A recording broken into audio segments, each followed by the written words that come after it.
Merci professeur Thomas pour cette présentation. Nous allons vous présenter 3 cas cliniques. Je vais inviter 3 personnes à me rejoindre. Le professeur Renaud Jardry, le docteur Véronique Vogien et le docteur Éric Salomé.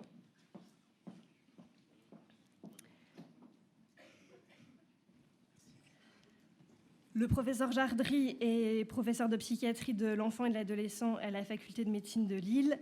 Il est l'investigateur principal du projet d'imagerie cérébrale du premier épisode psychotique, PsyMac, ainsi que de Prédipsy.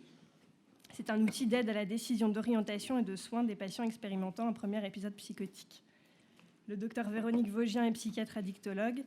Elle est chef du pôle addictologie de l'EPSM de l'agglomération lilloise à Saint-André et présidente de l'association Hauts-de-France Addiction. Le docteur Éric Salomé est pédopsychiatre. Il intervient dans l'un des premiers centres pour adolescents à avoir été créé dans la région des Hauts-de-France, le CMP Les 400 coups à Dunkerque. Donc, je vais vous présenter ces 3 cas cliniques. Je laisserai la parole ensuite à nos 3 invités et puis nous pourrons faire un temps d'échange avec la salle. Alors, nous allons commencer par Corentin, qui a été rencontré à l'été 2018 alors qu'il avait 16 ans. À cette époque, il était suivi par une psychologue de la consultation douleur de l'hôpital Jeanne de Flandre, qui est un hôpital pédiatrique ici au CHU de Lille, dans les suites d'une fracture. La psychologue a adressé Corentin à la pédopsychiatre de liaison de l'hôpital, devant un contact de qualité fluctuante, un manque d'intérêt pour la relation avec un isolement mais qui était ancien, une évolution du processus algique qu'elle considérait comme étant inhabituelle, avec des douleurs difficiles à cerner. Tous ces symptômes évoluaient depuis environ 6 mois, sans éléments contextuels nouveaux. Dans les antécédents de Corentin, on trouvait un suivi en CMP dans l'enfance pour rivalité dans la fratrie, ce qui est tout à fait banal, des antécédents familiaux, un épisode dépressif caractérisé et une addiction à l'alcool chez le père étaient suspectés. Le père serait décédé brutalement d'un arrêt cardio-circulatoire. Et le grand-père paternel serait également décédé de façon prématurée sans qu'on en sache plus. Corentin souhaitait intégrer une filière S, donc une filière scientifique générale, et il a finalement été orienté, dans l'année précédant la consultation, en première plus spécifique, sciences et techniques du management. Il vit avec sa mère et son beau-père. Le grand frère a quitté le domicile. Il n'a pas d'activité extrascolaire. Quand on l'interroge sur ses activités, il dit aimer rester chez soi, dormir, jouer aux jeux vidéo.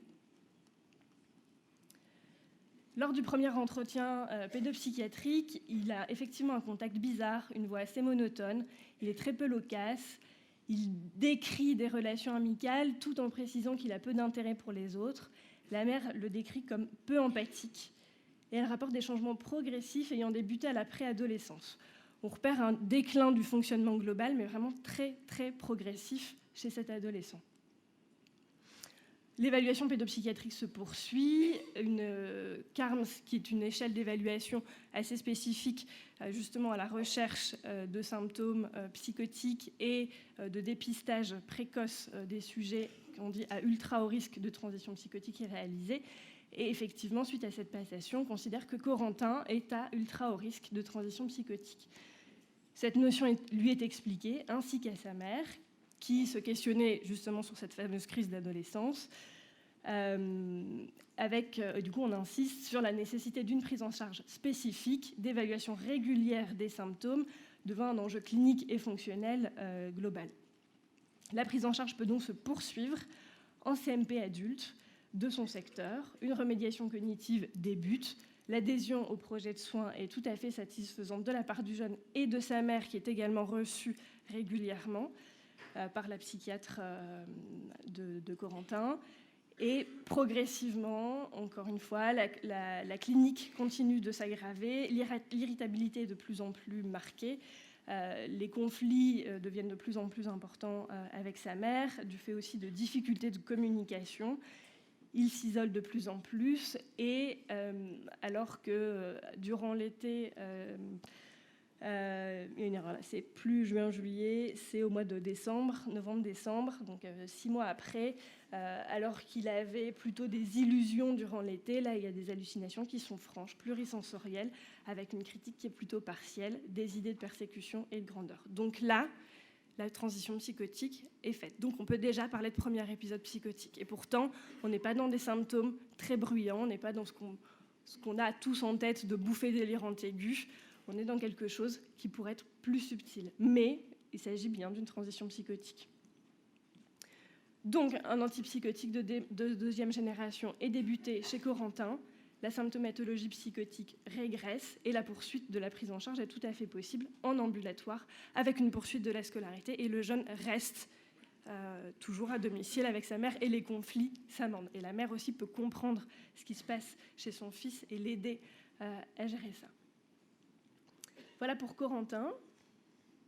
Nous allons passer à Jordan, qui est rencontré lorsqu'il a 24 ans, lors d'une hospitalisation dans un centre de crise où il a été hospitalisé pour idées suicidaires suite à une rechute sur le plan addictologique.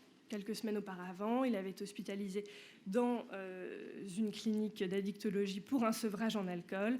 Dans les semaines qui suivent, il y a une rechute et il verbalise des idées suicidaires. Dans ses antécédents psychiatriques, on trouve 3 tentatives de suicide par intoxication médicamenteuse volontaire, 2 cures de sevrage en alcool, un suivi en XAPA, donc en addictologie en ambulatoire.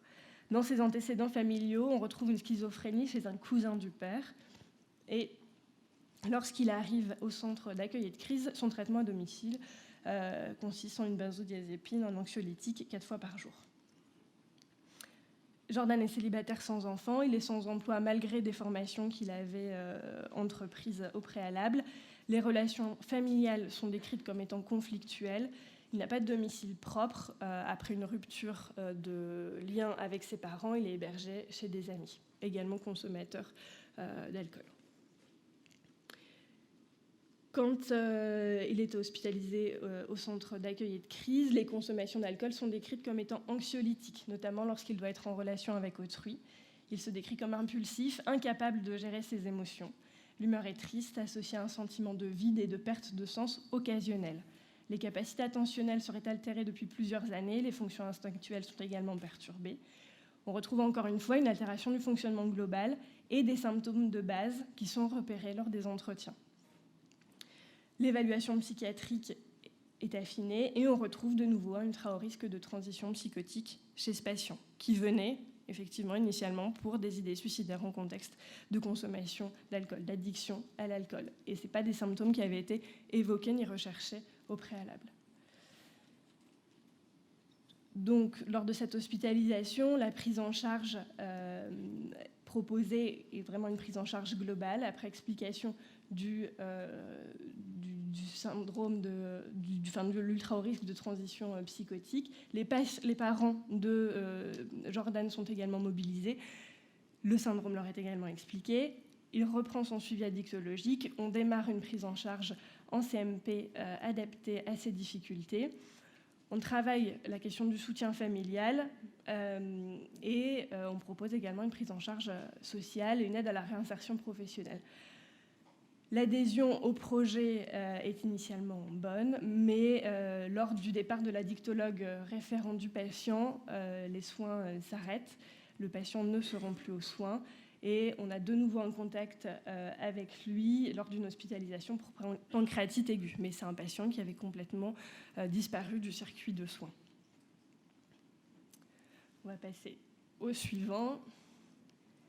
Donc, en dernier, nous allons parler d'Irène, qui a été rencontrée quand elle avait 26 ans, il me semble, qui a un parcours encore différent de celui de Jordan et de celui de Corentin. Donc, Irène a 28 ans, elle est suivie pour schizophrénie avec une rémission incomplète depuis 6 ans. Elle avait été adressée en hospitalisation devant une résistance à 5 lignes de traitement antipsychotique, une désorganisation intellectuelle, des hallucinations auditives et synesthésiques. Dans ses antécédents personnels, on retrouvait donc une schizophrénie, un premier épisode psychotique qui datait de 2013, une tentative de suicide en 2017, plusieurs hospitalisations dans différentes structures de la région. Dans ses antécédents familiaux, on retrouvait une hospitalisation en psychiatrie chez un oncle sans qu'on ait plus d'éléments diagnostiques et un suicide chez un cousin. Irène est célibataire sans enfant, elle vit avec sa mère, ses parents sont divorcés depuis 2006, elle est déscolarisée depuis la terminale après avoir redoublé 3 fois et elle souhaite débuter une formation. Ce qu'on retrouve dans l'histoire des troubles d'Irène, c'est qu'à 13 ans, il y a déjà des troubles. À la fin du collège, on retrouve une anxiété, un fléchissement thymique. C'est en contexte de suicide de son cousin. Donc les symptômes sont plutôt mis sur ce compte-là. À 15 ans, elle se scarifie le visage. C'est le contexte de divorce de ses parents, les choses sont mises sur ce contexte-là. Elle consulte son médecin traitant et une dermatologue pour des défauts de cicatrisation, des scarifications. Elle dit alors qu'elle ressent beaucoup de stress, de pression pour ses études. À 17 ans, il y a une chute brutale des notes en terminale alors que c'était une bonne élève au préalable. Elle décrit des difficultés de concentration, elle rend des copies blanches, elle est de plus en plus absente des cours. Elle va voir l'infirmière scolaire pour être dispensée et celle-ci la renvoie vers son médecin traitant qui rassure Irène et ses proches en évoquant une crise d'adolescence. Elle redouble 2 fois sa terminale dans un autre établissement, puis elle passe le bac en candidat libre. Et à 19 ans, elle décide de partir en voyage en Irlande pendant quelques semaines. Quand elle revient, sa mère est très inquiète, elle a des propos incohérents, des hallucinations auditives, elle parle seule. La mère insiste auprès du médecin traitant qui adresse Irène chez un psychiatre et elle est suivie pendant 2 ans. Elle arrête le suivi, disant que ça ne l'aide pas. À 22 ans, elle est amenée par la famille aux urgences pour un épisode psychotique aigu. Elle est hospitalisée dans un centre de crise, puis dans des cliniques spécialisées et le premier traitement antipsychotique est mis en place. Début des symptômes, 13 ans, 22 ans, premier traitement antipsychotique. Il y a plusieurs hospitalisations, même de nombreuses hospitalisations entre ses 22 et ses 28 ans. Une tentative de suicide à l'âge de 26 ans. À 27 ans, elle débute la remédiation cognitive. En 2019, on propose un traitement dépressif. On propose un traitement pour un épisode dépressif co-occurrent et la symptomatologie s'améliore. Merci. Je vais passer la parole aux intervenants. Je vais me rapprocher de vous.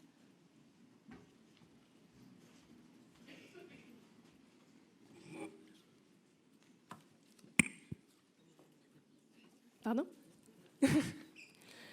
Alors, face à ces 3 cas cliniques, l'idée étant d'illustrer tout ce qu'on se dit depuis ce matin, c'est-à-dire qu'il y a des freins inhérents aux pathologies, à la pathologie psychiatrique et psychotique pour arriver aux soins, mais aussi des freins inhérents à la psychiatrie pour prendre en charge ces patients. Donc nous avons nos 3 invités que j'invite à commenter. Premièrement, ces 3 cas cliniques. Si vous voulez, ça marche, oui, je peux commencer. Alors, en fait, sur ces 3 cas cliniques, c'est vrai que... Alors, moi, je suis addictologue, donc je vais donner un peu la vision de l'addicto. Il y a plusieurs choses qui apparaissent. Alors, pour le plus jeune de 16 ans, la question, c'est quand même le repérage aussi de consommation à risque. C'est vrai qu'on ne parle pas beaucoup de consommation dans les 3, à part le deuxième où c'est assez évident, puisqu'il y a une alcoolisation massive qui amène une pancréatite aiguë.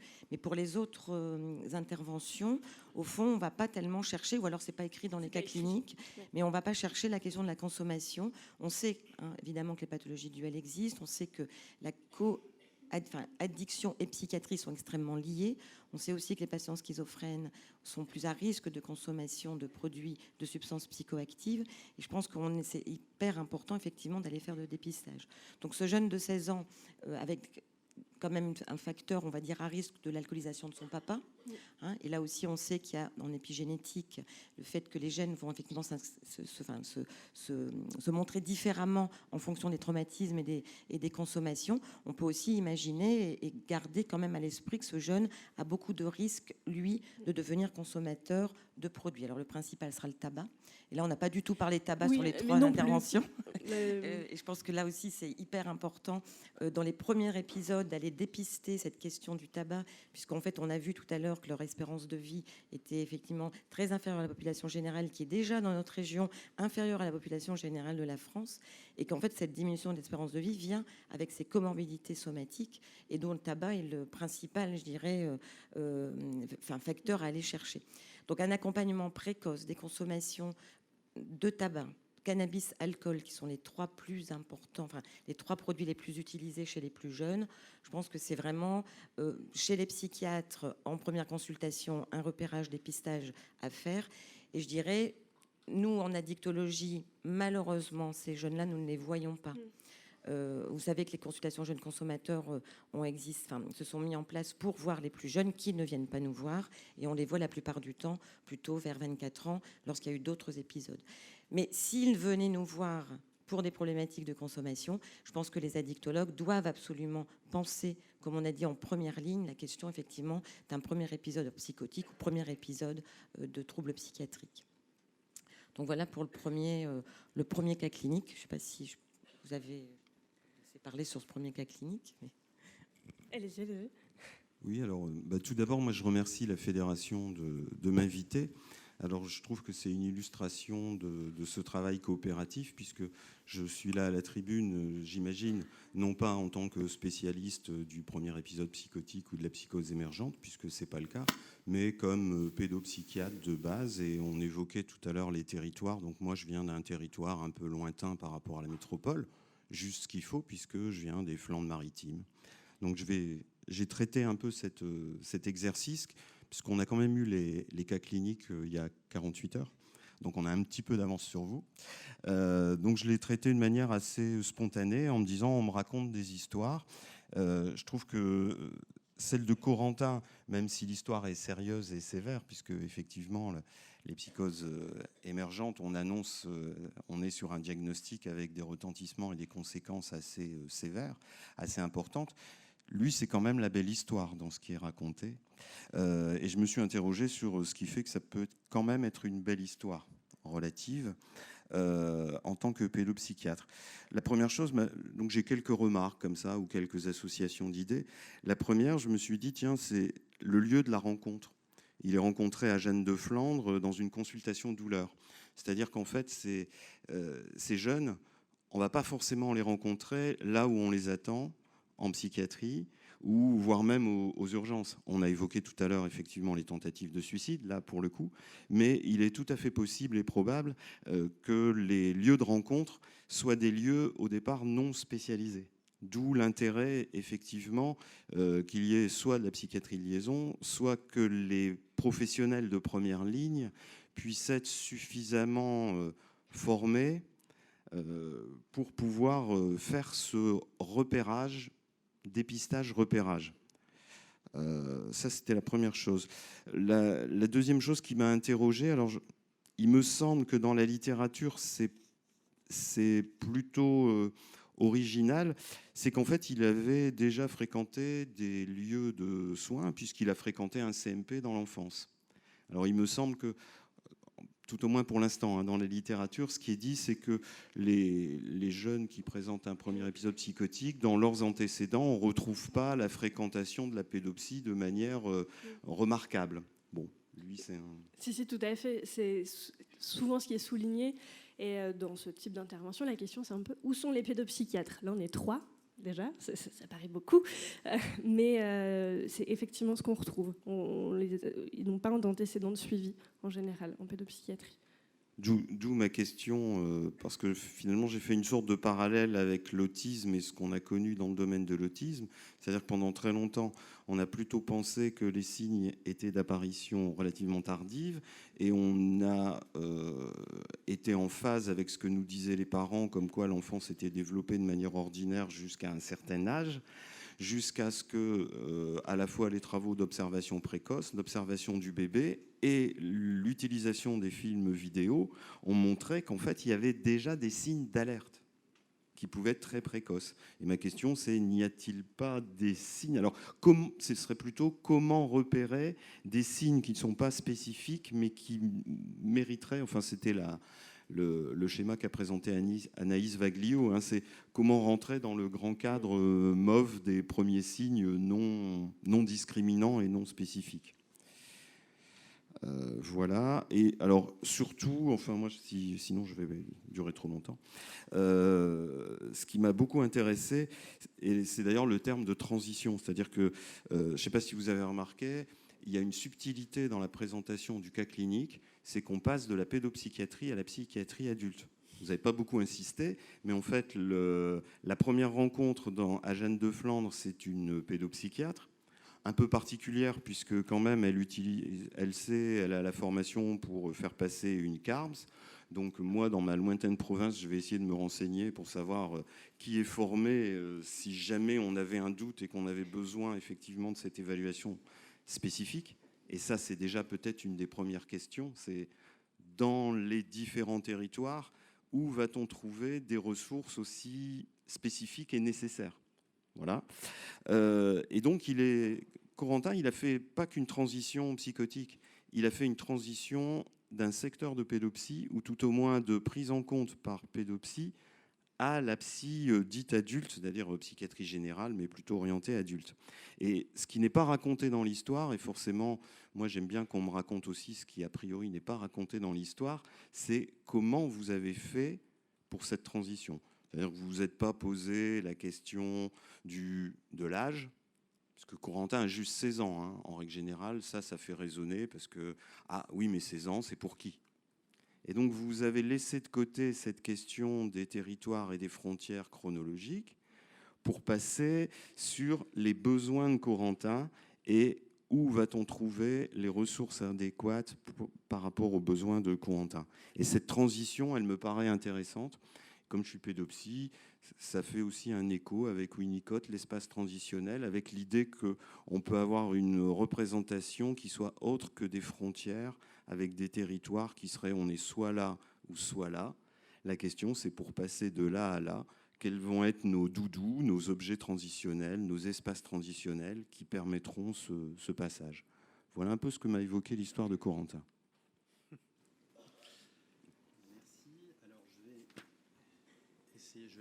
Je vais essayer d'enchaîner. Il y a beaucoup de choses déjà qui ont été dites.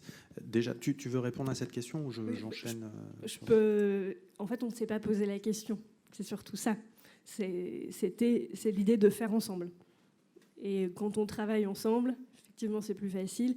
Et là, c'est pas de se dire je suis pédopsychiatre, je suis psychiatre d'adulte et qui fait quoi ? C'est on fait ensemble parce que on le rencontre là où il est et on le prend comme il est et on fait là à l'instant T, on le cueille là où il est et puis on l'amène ensemble sur les soins qui paraissent le plus appropriés sans bataille de c'est à moi, c'est pas à moi. Voilà, tout simplement. C'est pour ça que on n'a pas insisté. Oui, je pense que c'est un bon point de départ. Alors moi, je voulais parler de cet aspect-là aussi. C'est vrai que la question du travail collaboratif entre pédopsychiatres et psychiatres d'adultes, elle se pose particulièrement pour ce cas clinique, parce qu'effectivement, 16 ans, voilà, ça a souvent été mis en avant pour les orientations. Je pense que c'est une fausse question et je pense que tu as tout à fait raison. C'est-à-dire que l'idée générale qu'on veut transmettre aujourd'hui, c'est aussi qu'on est sur une pathologie développementale et qu'il faut raisonner en termes de psychiatrie développementale. C'est même pas pédopsychiatre ou psychiatre d'adulte. On voit bien que l'émergence de toutes ces pathologies, elle va survenir à la frontière. Et donc, ça entraîne des retards de prise en charge. Ça fait partie des écueils qui ont pu être repérés par le questionnaire en ligne qu'a présenté Anaïs Vaglio. Et il ne concerne d'ailleurs pas que nos disciplines, puisque on a aussi évoqué la multitude des portes d'entrée dans les dispositifs. Certains de ces jeunes vont consulter leur médecin traitant, vont être repérés par la médecine scolaire, vont consulter pour un problème d'addiction, mais ils peuvent aussi arriver sur, et il y a des stands, et je vous invite à aller les voir, sur par exemple les maisons des adolescents. Ils peuvent arriver aussi sur des consultations spécialisées, comme par exemple la consultation de Chess pour les hallucinations de l'enfant ou de l'adolescent. Et en fait, cette multiplicité des portes d'entrée, elle pose des problèmes après en termes d'homogénéité des pratiques, d'homogénéité de prise en charge et puis d'organisation des relais. Puisque une fois qu'on a commencé un suivi, relayer à quelqu'un d'autre, ça peut poser des problèmes d'alliance thérapeutique avec le patient, avec à chaque fois qu'on passe un relais, un risque de perdu de vue. Et c'est un petit peu ce qui se passe ici pour un des patients. Ça, c'est le premier élément. Donc, d'avoir moi, j'ai l'impression que dans ces cas cliniques, ce qui ressort aussi, c'est qu'une de ces difficultés, c'est l'approche holistique du patient où tous les professionnels du champ de la santé, du champ du médico-social peuvent travailler ensemble. Et c'est pour ça que je pense que le projet centré avec des case managers qui, justement, auraient pour mission de faire le lien entre les différents dispositifs et les différents professionnels a du sens. Quelle que soit la porte d'entrée, eh bien, on va quand même agir en respectant un certain nombre de règles et de recommandations. L'autre élément, alors pour rebondir plus sur le cas clinique cette fois, c'est vrai que quand on prend par exemple les antécédents de ce patient, on note deux choses. La première, c'est qu'il y a beaucoup de décès dans ce génogramme. Alors, tu as un décès a priori attribué à une cause cardiovasculaire. Ça fait rebondir sur effectivement le risque métabolique qui était évoqué tout à l'heure. Et puis, il y a une mort inexpliquée. Et ça, alors, ça doit... Enfin, moi, ça me fait évoquer tout de suite deux choses. C'est le suicide inaugural. C'est vrai que parfois, il y a des suicides qui ne sont pas correctement repérés dans les génogrammes et qui peuvent être le témoin d'une entrée dans une maladie mentale. Et puis, deuxièmement aussi, ça doit faire évoquer la maladie rare. Parce que et donc les bilans qu'il faut faire face à un premier épisode, parce que je pense qu'on l'a aussi évoqué à plusieurs reprises, un premier épisode psychotique, c'est un épisode aspécifique. On évoque souvent le fait que dans le champ de la psychiatrie, il y a plusieurs évolutions possibles à un premier épisode. Ça peut être un épisode isolé, ça peut aussi évoluer vers une pathologie psychiatrique chronique, on évoque souvent le trouble bipolaire, la schizophrénie, mais ça peut aussi être une manifestation aspécifique d'une autre pathologie non psychiatrique. Et quand on prend la littérature, c'est 5 à 30% des cas de nos cohortes qui, en fait, ont une pathologie non psychiatrique. Ça veut dire... Alors, il y a eu beaucoup de mentions de ça dans les médias. On a beaucoup parlé, par exemple, des encéphalites à anticorps anti-NMDA, vous en avez entendu parler, qui peuvent mimer véritablement des entrées dans la psychose. Sont des pathologies pour lesquelles il y a des traitements immunosuppresseurs qui font entièrement régresser les symptômes. Quand ça survient chez une femme, on peut aussi, dans le cadre du bilan extensif qu'on va pouvoir réaliser, repérer des cancers, notamment des cancers ovariens, qui surviennent dans 70% des cas dans ces pathologies. Donc après, quand on parle de la mortalité précoce de ces patients, c'est sûr que si on se plante dès le départ sur le diagnostic, là, il y a aussi excès de mortalité de ce point de vue-là. Et donc, je voulais rappeler aussi l'importance du diagnostic différentiel. Ce n'est pas parce qu'on est sur un syndrome, quelque chose dont l'évolution n'est pas spécifique, qu'il ne faut pas rechercher aussi les diagnostics différentiels. Et dans ce génogramme, il y a des éléments d'atypicité quand même. Alors, évoquer le suicide qu'il faudra systématiquement chercher, et rechercher également des causes non psychiatriques, notamment la maladie rare. Et ça doit être évoqué dans l'autre cas clinique aussi, par exemple avec la résistance à 5 lignes de traitement. Ça, pour le coup, c'est de l'atypicité. Donc, il faut creuser et se demander qu'est-ce qui se cache derrière cette résistance, voire cette réaction paradoxale à certains traitements médicamenteux. Commentaires très généraux que je peux faire à ce stade. Je ne sais pas si vous voulez qu'on fasse cas clinique par cas clinique ou si on part d'emblée sur un échange avec la salle. Je pense qu'on peut ouvrir à la salle. Ouvrir à la discussion peut-être. Ouais. Je vais me déplacer. Est-ce qu'il y a des questions, des remarques ?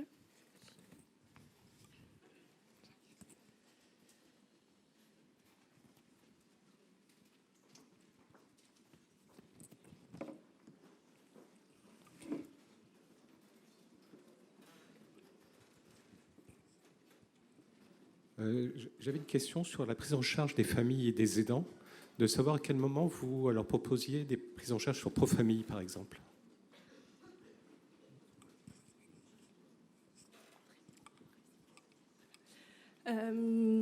En fait, c'est très variable. En pédopsychiatrie, c'est vrai qu'en tout cas dans le service, on a tendance à être le premier relais. Je pense que nos collègues d'adultes ont plus, là pour le coup, l'habitude d'orienter les familles vers Profamille. C'est des discussions, il n'y a pas de moment protocolisé. En tout cas, ça dépend de l'accompagnement individuel de chacun et de chaque situation. Laurence Trouillet, déléguée départementale de l'UNAFAM Nord. Je voulais juste apporter ma vision de la famille. On en a parlé un petit peu. Mais vraiment, l'importance aussi, c'est dans le parcours, c'est cette transition entre la psychiatrie enfant, cette prise en charge dans des unités enfants et ensuite adultes. C'est très compliqué pour les patients déjà d'avoir passé cette partie dans les enfants et de se retrouver, ils changent de psychiatre, et c'est compliqué pour les familles aussi, et c'est une coupure. Ça, c'est vraiment très violent parfois. Et ça fait partie aussi des ruptures. Il y en a qui partent à partir de ce moment-là. Et c'est compliqué, moi, je trouve, dans le parcours. C'est un des débuts de difficultés. Il y en a plein d'autres. Mais voilà, ça, je sais pas, ça a creusé ce truc. Oui, tout à fait. Ça rejoint ce que je viens de dire. C'est vrai qu'en pédopsychiatrie, en général, il y a des temps qui peuvent être proposés déjà pour les parents. Et sur le moment de transition, la place de la famille n'est pas toujours la même. Je voulais rebondir sur cette remarque. Je pense que c'est vraiment aussi pour ça qu'aujourd'hui, on essaye de fonctionner en binôme d'emblée, c'est avec un pédopsychiatre, un psy d'adulte, parce que ça fonctionne très bien et ça facilite aussi l'organisation des relais. Et puis par rapport à la question sur le travail avec les familles, ça fait partie des recommandations. J'ai amené un petit livret, mais je pense que vous pouvez télécharger le PDF en ligne, sur les recommandations de l'Institut de psychiatrie sur les psychoses débutantes, et qui sont très récentes. Et dans les traitements, c'est vrai qu'on a abordé la question de la mise en route, par exemple, à quel moment mettre en route le traitement antipsychotique de seconde génération, etc. Mais dans les recommandations, il y a aussi le travail avec les familles, l'éducation thérapeutique, etc. Donc ça, c'est vraiment central, ça fait partie des piliers de la prise en charge très précocement. Donc voilà, je pense que ce sont des remarques tout à fait pertinentes. Et par rapport à la difficulté de ces relais, moi j'aime bien citer une publication de Sawyer dans le Lancet Psychiatrie, qui rappelle que l'adolescence, on n'arrête pas, c'est à géométrie variable l'adolescence. Alors c'est vrai qu'on sait à peu près quand ça commence, à la puberté, on ne sait jamais trop quand ça finit. Et du coup, parfois on a dit à 16 ans c'est plus les pédopsychiatres, à 18 ans c'est plus les pédopsychiatres. La nouvelle définition dans le Lancet Psychiatrie de l'adolescence, c'est 10-30 ans. Donc vous voyez que finalement, en fait, il faut qu'on apprenne à travailler ensemble et c'est fondamental parce que la question de la frontière sera de toute façon toujours fausse et tombera à côté, quoi. Alors, je vais juste compléter pour dire que la problématique que vous soulignez dans le cadre précis des psychoses émergentes, c'est quand même une problématique qui est de plus en plus travaillée actuellement dans nos établissements et de manière générale sur cette articulation entre la psychiatrie de l'adulte et la psychiatrie de l'enfant et de l'adolescent. Et peut-être qu'une des voies actuelles qui est aussi en discussion, c'est d'arrêter de penser que la psychiatrie adulte serait juste le prolongement de la psychiatrie enfant. C'est-à-dire que la seule chose qui change, ce serait une question d'âge et de chronologie. Et on arrête donc de chercher un âge qui fait qu'on bascule de l'un à l'autre, mais d'avoir une pensée un peu différente sur, alors j'ose pas dire deux spécialités, et qui peuvent en tout cas avoir une intersection à un moment donné. Encore une fois, les patients tels que Corentin concernent d'une certaine manière la psychiatrie dite adulte et la psychiatrie de l'enfant et de l'adolescent. C'est aussi le développement de la psychiatrie de l'adolescent qui a amené ça. C'est-à-dire que c'est le développement d'un travail spécifique autour des adolescents qui amène ce changement, puisqu'on est dans un changement de paradigme, qui amène un changement progressif de paradigme. Donc, j'ai une question. En fait, je me présente Jean-Pierre Pruvot, je suis responsable de la neuroradiologie au CHU de Lille et référent de l'imagerie pour la région de France. En fait, quand j'écoute les 3 cas cliniques, en tant que neuroradiologue, je me dis, est-ce que l'imagerie a été demandée, qu'on l'aurait, entre guillemets, pas faite ou refusée?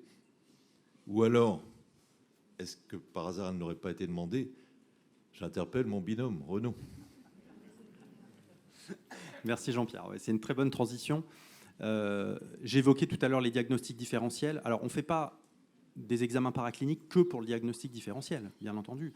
Mais quand je vous donne ces chiffres, que je vous dis que 5 à 30% de ces premiers épisodes peuvent avoir une cause non psychiatrique, et que du coup, on peut rechercher soit dans l'histoire du patient, soit à l'examen clinique, soit grâce à des examens paracliniques, des pistes qui vont permettre de proposer un traitement, un programme thérapeutique qui n'est pas juste un programme thérapeutique prêt à porter, le même pour tout le monde, mais qui va être sur mesure, adapté au patient et donc à son diagnostic, eh bien, l'imagerie a toute sa place. Vous connaissez tous, parce que c'est un projet qui est porté par la fédération, le projet PSIMAC, qui était la question de faciliter l'accès à l'imagerie cérébrale dans le cadre du premier épisode.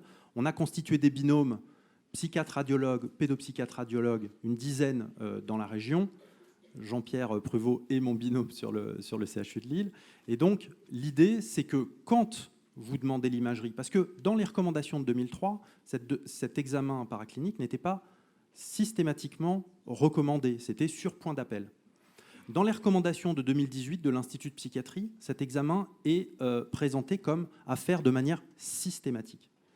Et donc, vous pouvez, grâce aux séquences PSIMAC et grâce au travail qui a été fait dans la région de collaboration entre psychiatres, pédopsychiatres et radiologues, demander un bilan avec des séquences qui ont été harmonisées à réaliser dans le premier épisode psychotique, dans un délai semi-urgent, parce que ça aussi c'est important, on a beaucoup insisté sur l'accès rapide aux soins, et donc s'il faut que notre démarche diagnostique avance, il ne faut pas que l'IRM, on l'obtienne un an après non plus, hein, parce qu'on cumule du retard. Donc délai semi-urgent, ça veut dire qu'en gros, dans les 15 jours, vous avez votre IRM, tous les binômes se sont engagés à maintenir ce délai. Je voulais donner un exemple. Je parlais de maladies rares tout à l'heure. 2 exemples. Des exemples qu'on a sur notre cohorte. Maladie de Wilson, vous connaissez, maladie par surcharge en cuivre. Ça se diagnostique à la prise de sang, on fait une cuprémie. Ça peut se diagnostiquer aussi à l'imagerie, parce qu'il y a des hypersignaux en T2 sur des structures limbiques, et qui expliquent d'ailleurs, puisque vous savez que le réseau frontolimbique, il est régulièrement sollicité et retrouvé dans les tableaux psychotiques. Donc ça veut dire que si on sensibilise les confrères radiologues qui savent où regarder sur les images, quel type de diagnostic aller rechercher, que les psychiatres prennent aussi l'habitude de réaliser des bilans complémentaires selon les recommandations, eh bien, on peut améliorer la prise en charge. Parce que là encore, il y a des traitements chélateurs. On ne va pas proposer la même chose à un patient qui a une maladie de Wilson qu'à un autre tableau clinique. Dans notre cohorte PSIMAC, qui est le projet régional que vous connaissez, on a 5% d'anomalies repérées à l'imagerie qui modifient la prise en charge. Modifie la prise en charge. Ce n'est pas juste on a repéré un incidentalome et on ne sait pas quoi en faire, on dit qu'il faut surveiller l'imagerie. Ça modifie la prise en charge. Et ce qui est très important, c'est qu'il y avait des analyses médico-économiques qui avaient été réalisées il y a quelques années qui montraient qu'il suffisait d'1% d'anomalies qui modifiaient la prise en charge pour rendre l'IRM rentable de manière systématique. Donc vous voyez, les analyses médico-économiques qui ont pu être présentées de manière globale sur l'intérêt de la prise en charge précoce, on peut les étendre aussi à ce bilan paraclinique et notamment la place centrale de l'imagerie cérébrale dans ce bilan. Je te remercie Jean-Pierre d'avoir amorcé la discussion là-dessus. Voilà, et je profite de cette assemblée où c'est vrai que je suis très touché par la présence de tous les jeunes et je peux vous dire que les 150 internes de radio et les 50 assistants de radio des Hauts-de-France sont, comme vous, aussi impliqués et mettent maintenant de plus en plus une priorité des priorités aux maladies psychiatriques et à la santé mentale. 2 annonces importantes. La première, c'est que je ferai tout pour qu'il y ait très rapidement une IRM à fond temps et une IRM 3 Tesla de très haute qualité. Pourquoi? Parce qu'il y en a 5 dans l'hôpital Saint-Gros au CHU de Lille pour les maladies neurologiques et musculo-squelettiques. Il y en a une à l'hôpital cardiologique pour les maladies cardiovasculaires. Il y en a une, malheureusement qu'une, pour les maladies cancérologiques. Il en faudrait 2. Bon, je fais tout avec Olivier Hans pour l'avoir. Je veux dire, c'est un combat qu'on mène avec Martine Lefebvre, Pierre Thomas et moi-même. Et la deuxième annonce, c'est qu'on a engagé un chargé de mission, chef du projet régional, Paul Hicham Farah, qui est ici depuis 1 an. On n'a pas arrêté de travailler. On a rencontré les 23 établissements qui vont avoir l'IRM 3 Tesla. On a décidé de mailler ces IRM 3 Tesla pour soutenir tous les collègues de la région, pour qu'on mette tous ensemble au même moment en place les protocoles d'imagerie, bien rappelés par Renaud actuellement, et qu'il y ait des duos psychiatres, radiologues partout, qui puissent travailler avec nos manipulateurs et nos infirmiers psychiatriques, la main dans la main, pour faire en sorte que les malades soient bien installés sur les machines, confortablement, qu'on essaie de les mettre en confiance et qu'on ait des résultats de grande qualité, à la fois, comme tu l'as dit, pour faire un diagnostic différentiel immédiat, mais aussi pour faire des diagnostics dans les maladies psychiatriques, tout ce qu'on fait évidemment sur les hallucinations, mais ce qu'on fait dans toutes les autres maladies. Et on voit la chance d'avoir des biomarqueurs, et je terminerai en disant que ces 23 3 Tesla seront reliés à une IRM 7 Tesla qu'on installera à Lille, qui sera la 83e machine. Il y en a 82 dans le monde, dont 7 en Hollande. Pourquoi il n'y en a que 2 en France, alors qu'on est un pays très développé, très innovant? Et en tout cas, quand on entend le directeur de l'ARS parler, comme il a parlé, de la psychiatrie en disant qu'on avait un coup d'avance. Il faut qu'on le maintienne et l'imagerie doit être là, à côté évidemment de la clinique, de tout ce qui a été bien rappelé dans ces cas cliniques bien exposés, de la biologie, de la génétique. On n'est pas tout seul, et avoir des grandes bases de données pour faire en sorte d'avancer beaucoup plus. Et je peux vous dire qu'on va s'y atteler, on l'aura très vite. Et ce n'est pas des projets en l'air, c'est de la réalité. Les malades n'attendent pas, et nos étudiants ont besoin aussi de cela pour mieux se former et faire de la recherche de meilleure qualité. Merci beaucoup pour votre attention.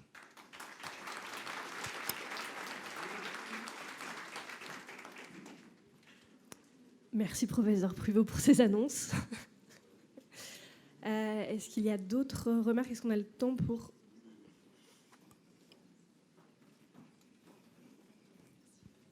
Vous voulez dire que, en fait, quand il n'y a pas d'antécédents familiaux, vous faites ces recherches-là, particulièrement, ou c'est pas systématique, si j'ai bien compris? C'est ça? Alors, tout le bilan paraclinique n'est pas réalisé de manière systématique. Ça, c'est vrai. Mais maintenant, l'IRM est recommandé de manière systématique. Ça fait partie des examens qu'on fera pour tous les patients, même s'il n'y a pas de point d'appel neurologique ou focalisé comme on le faisait avant. Ça, c'est les recommandations de 2018, dans le premier épisode. D'accord, merci. Oui, bonjour, Leonardo Espejo, psychiatre à Amiens. Il y avait une question par rapport à la stratégie qui serait la bonne pour se rapprocher de l'éducation nationale et des services de santé universitaire pour le repérage et l'orientation des jeunes qui présenteraient des troubles prodromiques ou évocateurs d'une entrée dans la psychose. Donc, quelle stratégie vous investissez pour faire ça? Parce que ça me paraît intéressant pour orienter pour l'évaluation clinique et paraclinique. Je pense que c'est un lieu de repérage très intéressant.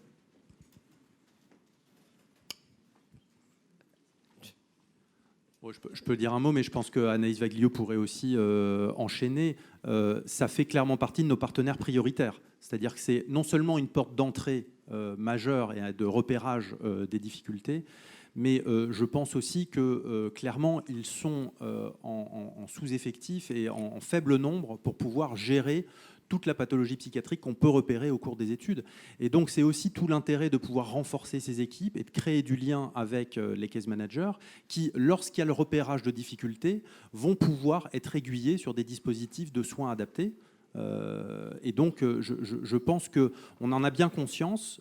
Aujourd'hui, parmi les difficultés qui sont évoquées, qui ont pu être évoquées par l'enquête en ligne, il y a les délais d'attente, que ce soit les délais d'attente sur les CMP. Donc quand on est, par exemple, on travaille en milieu scolaire, qu'on va repérer un enfant en difficulté et que le premier contact en CMP, il va pouvoir être proposé 6 mois ou 1 an après, ça laisse finalement des collègues en grande difficulté. Donc nous, notre objectif par rapport à ça, c'est bien entendu de pouvoir réduire les délais d'accès au CMP, mais aussi de pouvoir diversifier les portes d'entrée dans nos dispositifs en s'appuyant sur des case managers qui vont pouvoir accompagner le jeune dans son parcours de soins.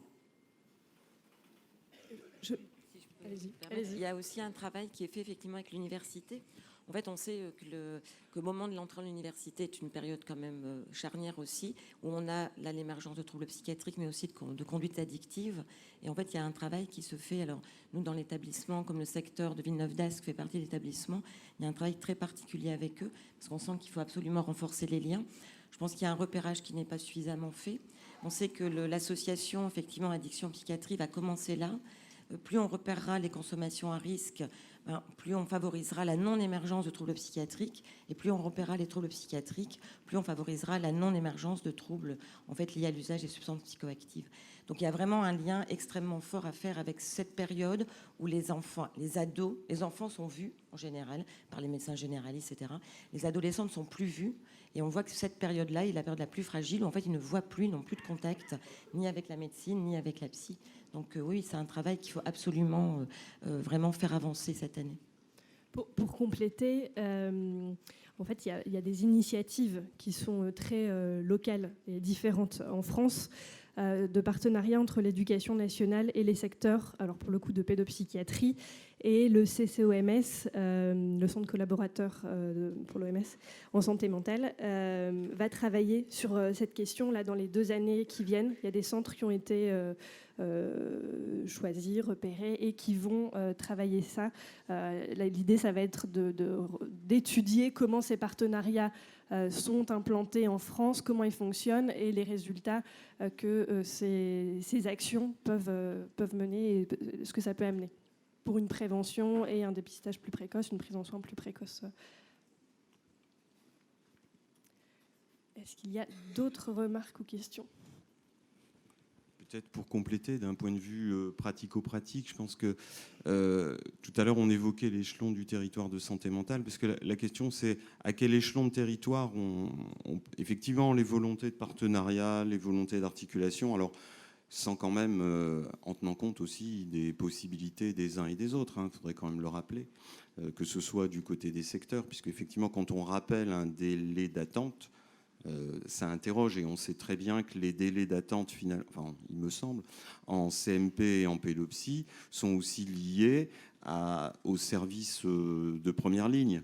C'est-à-dire que si vous déshabillez la médecine scolaire, les systèmes d'aide au niveau scolaire, vous augmentez la pression au niveau des CMP. On a vu, pour ceux qui ont un petit peu d'ancienneté, on a vu des effets comme ça très directs sur les changements de pratique des réseaux d'aide, où là, par exemple, je ne sais pas si c'est vrai pour tous les secteurs, juste petit exemple, les maîtres G ne peuvent plus intervenir au niveau des maternelles.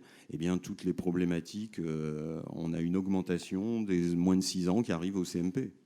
Bon, voilà.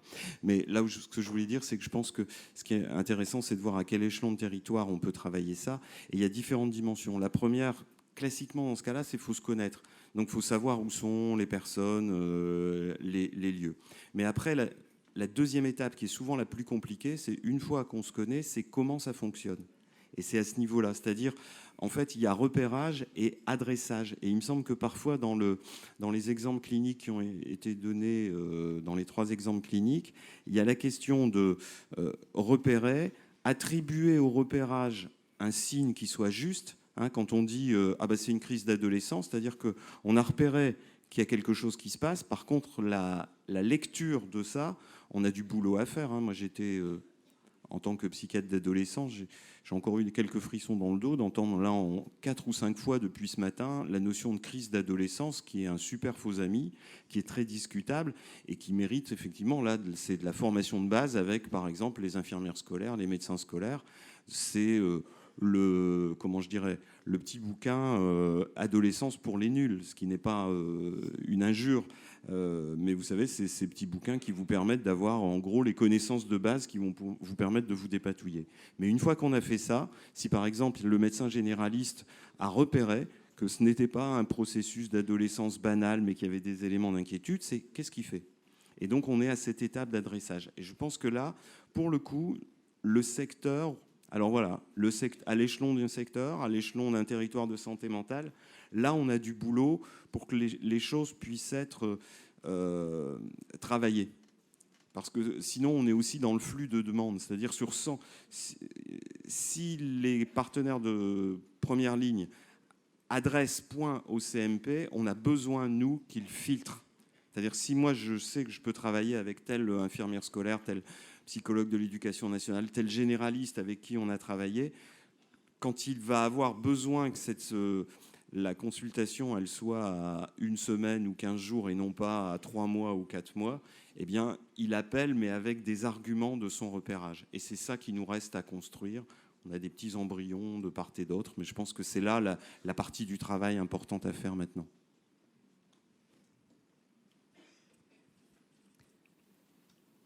Il n'y a plus de questions ni de remarques. À ce moment-là, peut-être qu'on peut lancer la pause d'une demi-heure. Merci de votre attention. À tout à l'heure.